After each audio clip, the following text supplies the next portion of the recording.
ক্রিকেটকে ভালোবাসে না এমন মানুষ খুঁজে পাওয়াটাই বিরল, আর সেটা যদি হয়ে থাকে বাংলাদেশের খেলা তাহলে তো আরো অনেক কিছু।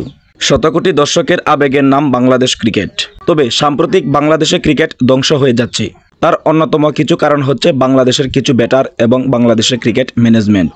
বাংলাদেশের অফ ফর্ম ব্যাটার ও ক্রিকেট ম্যানেজমেন্টের জন্যই বাংলাদেশের ক্রিকেট আস্তে আস্তে ধ্বংস হয়ে যাচ্ছে। তাদের ব্যর্থতার জন্যই আজকে বাংলাদেশ ক্রিকেটের এমন অবস্থা।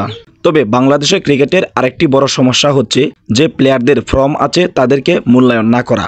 বিশেষ করে তামিম ইকবাল, মেহেদী হাসান মিরাজ, এনামুল হক বিজয়, ইমরুল কায়েস এমন প্লেয়ারদেরকে জাতীয় দলে সুযোগ দেওয়া হচ্ছে না।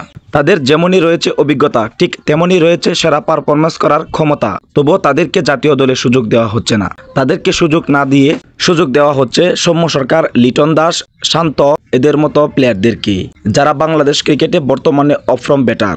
আর যে যাই বলুক, অফ ফর্ম ব্যাটার দিয়ে কখনো ভালো খেলা আশা করা যায় না, কারণ ক্রিকেট হচ্ছে সুনিপুণ হাতের কারুকাজ। এখানে একটু ভুল করলেই ভালো খেলা আশা করা যায় না। আর তাদের বর্তমানে ফর্ম নেই, তবুও তাদেরকে জাতীয় দলে সুযোগ দেওয়া হচ্ছে। আর যাদের ফর্ম আছে তাদেরকে কোনো মূল্যায়ন করা হচ্ছে না এবং তাদেরকে জাতীয় দলে সুযোগও দেওয়া হচ্ছে না।